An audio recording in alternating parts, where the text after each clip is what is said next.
Bapak, Ibu, dan saudaraku yang terkasih di dalam Tuhan Yesus, para katekes yang saya hormati. Sharing saya hari ini didasarkan pada Injil Yohanes bab 1 ayat 35 sampai dengan 42. Yang saya mau katakan hari ini adalah mengenai murid dan guru. Lalu kita perhatikan Injil hari ini. Inilah Injil suci menurut Yohanes. Sekali peristiwa, Yohanes berdiri di tempat ia membaptis orang di sungai Yordan bersama dengan 2 orang muridnya. Ketika melihat Yesus lewat, Yohanes berkata, "Lihatlah anak domba Allah." Mendengar apa yang dikatakan Yohanes, kedua murid itu pergi mengikuti Yesus. Tetapi Yesus menoleh ke belakang. Melihat bahwa mereka mengikuti dia, Yesus lalu berkata kepada mereka, "Apakah yang kamu cari?" Kata mereka kepadanya, "Rabi," artinya guru, "di manakah engkau tinggal?" Yesus berkata kepada mereka, "Marilah dan kamu akan melihatnya." Mereka pun datang dan melihat di mana Yesus tinggal, dan hari itu mereka tinggal bersama-sama dengan dia. Waktu itu kira-kira pukul 4. Salah seorang dari kedua murid yang mendengar perkataan Yohanes lalu mengikuti Yesus adalah Andreas, saudara Simon Petrus. Andreas mula-mula bertemu dengan Simon, saudaranya, dan ia berkata kepadanya, "Kami telah menemukan Mesias," artinya Kristus. Lalu Andreas membawa Simon kepada Yesus. Yesus memandang dia dan berkata, "Engkau Simon, anak Yohanes. Engkau akan dinamakan Kefas," artinya Petrus. Demikianlah sabda Tuhan. Terpujilah Kristus. Bapak, Ibu, dan saudaraku yang terkasih, para katekes yang saya hormati, Yohanes telah mengajar mereka. Yohanes mempunyai murid-murid, dan Yohanes sudah membaptis banyak orang. Lalu murid-murid itu diserahkan atau ditunjukkan kepada guru yang lain lagi, yaitu Tuhan Yesus. Yang pertama-tama dia mengatakan, "Lihatlah anak domba Allah." Meskipun murid-murid itu tidak tahu apa maksudnya anak domba Allah, tetapi mereka lalu mengikuti Tuhan Yesus. Benar, lalu mereka mengikuti Tuhan Yesus. Salah satunya tadi dikatakan adalah Andreas. Lalu Andreas pun mengajak saudaranya yaitu Simon untuk bertemu dengan Sang Mesias, atau kita dikatakan sebagai guru yang baru, yaitu Tuhan Yesus itu.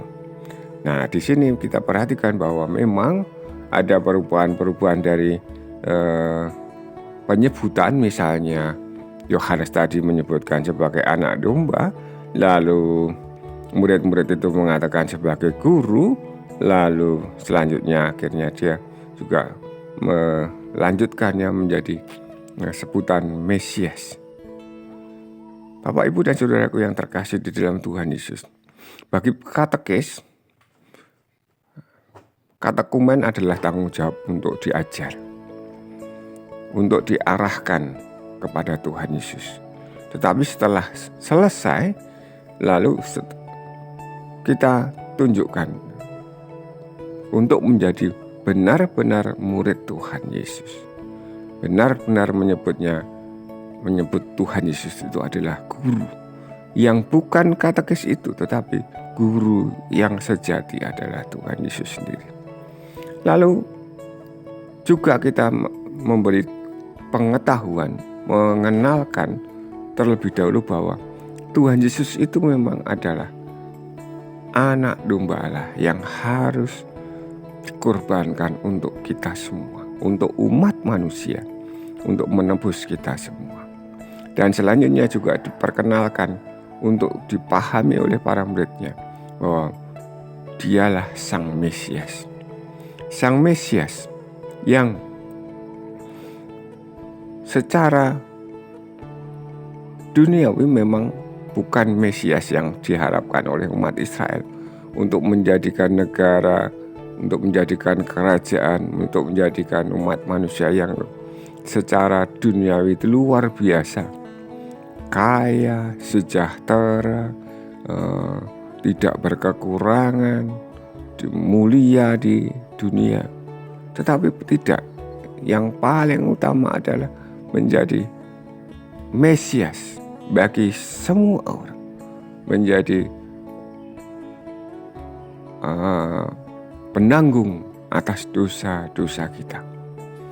Nah, Bapak, Ibu, dan saudaraku yang terkasih, setelah selesai kita mengajar murid-murid baik baptis maupun krisma, nah kita sudah selesai, ya kita serahkan pada gereja, kita serahkan pada Tuhan. Biarkanlah mereka menjadi dewasa, seperti halnya tadi Petrus, lalu disambut oleh Tuhan Yesus. Dan akhirnya apa? Dia diberi nama baru, menjadi satu kesatuan dengan Tuhan, dinamai dengan nama yang baru, penyebutan yang baru. Mungkin ini adalah penyebutan yang luar biasa, sama halnya dengan bapak atau ibu, suami istri, biasanya mempunyai penyebutan yang berbeda dari orang-orang lain. Si A lalu menjadi si A aksen bagi suami atau bagi istrinya. Bapak, Ibu, dan saudaraku yang terkasih di dalam Tuhan Yesus, ini adalah penjemputan yang mungkin mempunyai hubungan yang sangat baik atau luar biasa dibandingkan dengan penyebutan-penyebutan yang biasa-biasa itu. Bapak, Ibu, dan saudaraku yang terkasih dalam Tuhan Yesus, semoga di antara kita pun Tuhan memberikan nama-nama yang sesuai dengan kita, nama-nama yang diharapkan oleh Tuhan sendiri bagi kita. Kita mau menjadi apa? Seperti tadi dikatakan Simon, lalu disebutkan atau dinamai menjadi namanya Kefas atau Petrus. Apakah Bapak, Ibu, dan saudaraku yang terkasih, saudara-saudara semua, mau kalau diberi nama baru oleh Tuhan, nama kesayangan, nama yang menjadi panggilan bagi guru kita, bagi Mesias kita. Amin. Berkah dalam.